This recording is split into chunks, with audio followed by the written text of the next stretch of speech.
Favoritisme, manipulasi di dunia kerja. Pernah nggak sih kalian merasa sudah kerja keras, tapi yang naik jabatan justru orang yang jago cari muka? Ternyata, itu bukan kebetulan, tapi memang bagian dari sistem.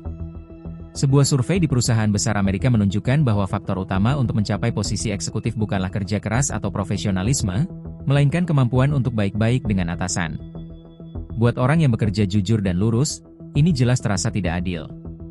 Tapi bagi seorang manipulator, ini adalah peluang yang bisa dimanfaatkan. Favoritisme membuat orang lebih memilih hubungan personal dibandingkan logika dan kemampuan. Misalnya, ada seorang pengepul beras nasional yang harusnya menggunakan tenaga ahli untuk ekspansi bisnisnya. Tapi, alih-alih berkonsultasi dengan profesional atau menggunakan perusahaan pemasaran, dia malah meminta bantuan temannya yang sama sekali tidak memiliki pengalaman di bidang tersebut. Hasilnya, berantakan. Ini menunjukkan bahwa bahkan pebisnis berpengalaman pun masih sering mengambil keputusan berdasarkan favoritisme daripada rasionalitas. Para manipulator memahami hal ini dan tahu bagaimana membuat diri mereka disukai. Ada 3 teknik utama yang sering mereka gunakan. Pertama, senyum strategis, di mana mereka tersenyum di waktu yang tepat untuk menurunkan pertahanan orang lain. Kedua, pujian terselubung, yaitu memberikan pujian yang terdengar tulus tanpa terkesan menjilat, sehingga ego targetnya terpenuhi.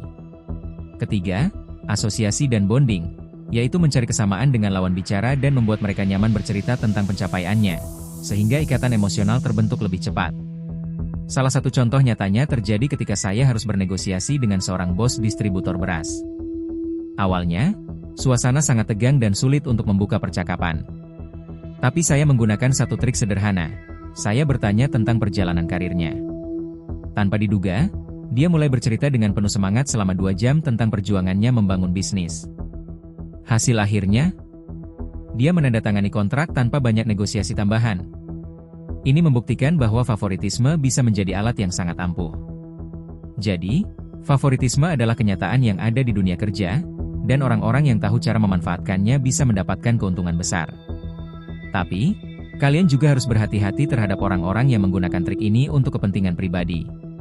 Pernah merasa dimanipulasi atau justru pernah menggunakan teknik ini? Ceritakan pengalaman kalian di kolom komentar. Jangan lupa like dan follow biar gak ketinggalan trik bisnis lainnya.